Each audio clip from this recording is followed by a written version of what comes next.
Meet Manas Bhatia, a sourcing champion with over 14 years of experience in the manufacturing and export industry of apparels and accessories. Manas has exported scarves, stoles, and garments to buyers across Europe and supplied kids' wear and ladies' wear to major retailers in India. Manas's career journey began as an operations executive at ICICI Bank before moving on to establishing his own business. He also worked as a business consultant at MR Enterprises and went on to provide interiors and fit outs for major brands like Cars 24, Wow Momos, Rebel Foods, KFC, and Pizza Hut. Today, with his strong customer oriented approach and expertise in establishing a strong vendor base, Manas has now founded Ayushman Inc. This company sources all health related products for buyers across India. They also provide non woven surgical disposable products, uniforms, soft goods, and hard goods for corporate clients across India and provide services for corporates and hotels through NeoSource. Manas's vast experience and knowledge in different industries make him the perfect partner for upcoming entrepreneurs and startups looking to source the right products and vendors at the right price and at the right time. With his help, one can establish a strong vendor base, get the products you need, and take your business to the next level. So, whether you are an upcoming entrepreneur or startup or looking for the right products and vendors in India, or wish to establish your business in India, today we have an opportunity to learn a lot from Manas's experience and let him guide us towards success.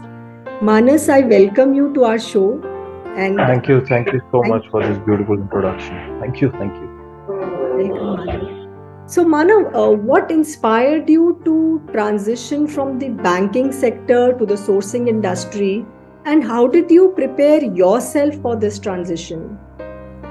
See, I started my career with ICICI Bank as a operations guy, and banking was something which was not exciting me much because it was a regular day-to-day nine to six job, but it was nothing challenging for me. I was doing the routine stuff every day, day in and day out. So it was. So I wanted to do something creative, and which something I could do much better than this. I always thought like that. So slowly, gradually, I met people and I asked them what can be done, and I discussed a lot. And soon I found out somebody who wanted some bags. It was a small quantity, 100, 200, a Japanese person who wanted some pearl bags or something like that. So I started working on it without any knowledge about it. So I went to places, I searched, and finally I got those pearls and I got the bag manufacturer, and therein I got the confidence. Yes, I can do this, and this is far more challenging than doing a regular banking job. So I moved from banking to, a small bit of orders for exports. So from one Japanese buyer, I started into garments. That was with my sister, and we started doing a lot of small orders for buyers across Europe, and Sure. that's how I started. Wonderful, wonderful. So, what are some of the most unique or unconventional products you have sourced for clients in the past, and how did you approach these sourcing challenges? Unconventional products. I'll tell you one very good story. I mean, very good incident was there was this buyer called Saprim. It was based in I think France, and I was not aware that France had some very small countries, the very near to France, where you have a lot of Asian population.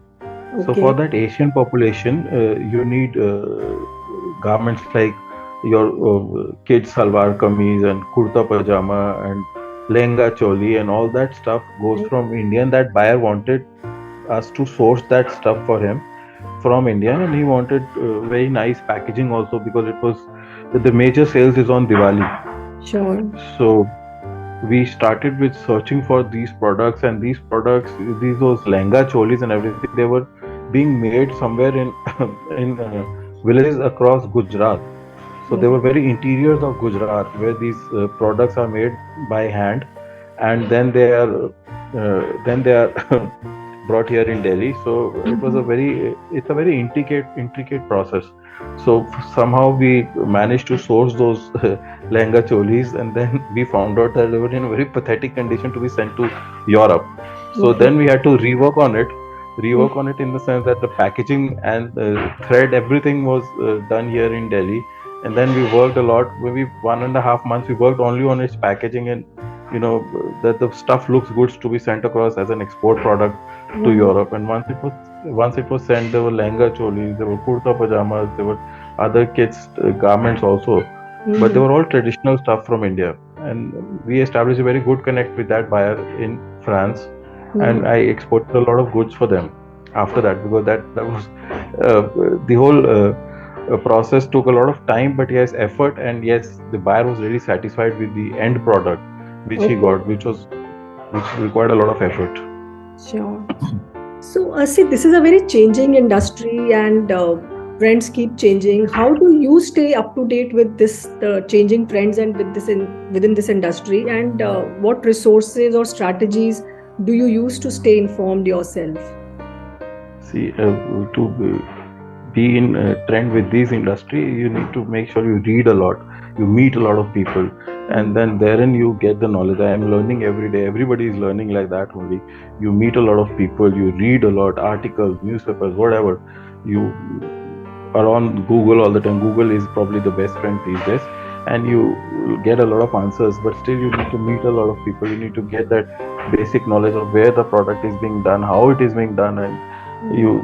That is how I do it. I meet a lot of people. I make sure that I get a lot of knowledge from meeting people and discussing. Like right now, I'm talking to you. Probably, you are my knowledge source right now. So I hope I get good knowledge from you as well. Wonderful. Yeah, we learn from each other, definitely. Very good. Absolutely, that's my mantra. We learn from each other, and we learn a lot from each other. That's how I go about it. Okay, great. So, what is your process for identifying potential vendors and suppliers, and what criteria do you use to evaluate their suitability for your clients? See, potential vendors. Here in India, it's a very difficult market to work with, because here a lot of people would promise a lot of things to you, but then end of the day you'll end up with nothing. So you need to make sure first you meet the right people, and then you need to make sure that the product is being done by the right people, and then you need to sit there and see that the product is being done by the right people, because promises are made and broken every day here. It's a very volatile kind of a market, and you have technology, I agree, but still at the end of the day you need to make sure that you give the right product to the buyer. So you need to sit there with the product, get it developed. Even if you have technology, somebody has to sit there and get the product developed. Then somebody has to sit there and see that the packaging is right, everything is right. Unless and until the product reaches the buyer at the right, in the right quality, in the right time, it is a useless process. So you need to make sure that the right time, right quality, and deliverability is very important. So logistics is also very important. That plays a bigger role these days. So then only the product goes to the buyer. Yes. So, how this sourcing industry in India has evolved over the years, and what trends do you see emerging in the near future, in the coming future? In the coming future, artificial intelligence is something which has really come up, and you can really take help of it in the near future to get the right products. And a lot of apps are coming up, a lot of technology has come up to source products and to source the right products. But still, you need to make sure that you're there at the time of execution, that when the product is being done, so that the right product reaches the right buyer at the right time. So a lot of technology, artificial intelligence is something which can really help us. Can you share a specific example of a challenging sourcing project you have worked on, and how you overcame those obstacles or difficulties that arose during the process? Yeah, I was sourcing some wooden chairs very recently for Taj Group, and that was in Saharanpur, UP. So to communicate with those people who are making these products, the artisans, and getting the right product out of them, and then to make sure logistically the product reaches Goa or wherever it is in India in the right condition was a big challenge. Because again, once the product, it was a wooden chair, it reached Goa, there was a problem with the color and everything. Then to get it redone and make sure that the buyer is happy at the end of the day was a big challenge, but then we executed it quite well and it went off well. So these challenges you face every day while Right, you are on work. right, great. So, Manas, in your experience, what are some of the most important factors for entrepreneurs and startups to consider when sourcing products or vendors in India, and how can they prioritize these factors effectively? See, pricing, quality is very important too, and at the right time is very important. Then you need to make sure you get the right product, the right time, right quality, and at the right price. So you need to meet people, you need to see that the right product is being made, and then you need to see the quality all the time. It really matters a lot. Whatever you're giving, A, B, or C, whatever product it is. So you need to see that the execution is right, and then logistics is again very important because they play a big role while you're delivering any product, maybe to a very small distance or maybe to a bigger distance.